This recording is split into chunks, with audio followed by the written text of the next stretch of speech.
Asset allocation एक investor के लिए सबसे बड़ा चैलेंज है। एक पोर्टफोलियो में कितना equity, debt, gold, silver, international equity रखना चाहिए, ये एक आम निवेशक नहीं डिसाइड कर पाता।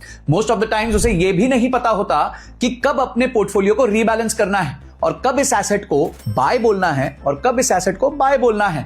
बट इस गंभीर प्रॉब्लम का सोल्यूशन है जिसे हम कहते हैं मल्टी एसेट एलोकेशन फंड। इन फंड्स की खूबी जानते हो क्या है?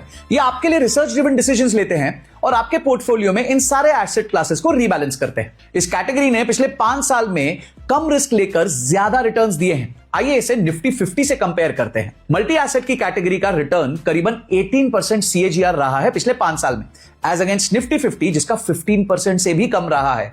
वॉलेटिलिटी जो दिखाती है कि एक म्यूचुअल फंड कितना ऊपर और कितना नीचे जा सकता है, उसमें भी मल्टी एसेट की वॉलेटिलिटी 9% से कम है, एज अगेंस्ट निफ्टी 50 जिसकी 14% है। वॉलेटिलिटी जितनी कम हो उतना रिस्क कम होता है। मैक्सिमम ड्रॉडाउन जो दिखाता है कि एक कैटेगरी मैक्सिमम कितना नीचे गई है, वो करीबन 9.5% है मल्टी एसेट के लिए, और निफ्टी 50 के लिए वो है 16% से भी ज्यादा, विच मींस कि मल्टी एसेट कम वॉलेटाइल है और गिरते वक्त भी कम गिरता है। शार्प्स रेशियो जो दिखाता है कि रिस्क एडजस्टेड रिटर्न्स कितने हैं, उसमें भी मल्टी एसेट ने निफ्टी 50 के कंपैरिजन में 2 गुना बेटर परफॉर्म किया है, यानी कम रिस्क लेके बेटर रिटर्न्स की संभावना है। अब इस कैटेगरी में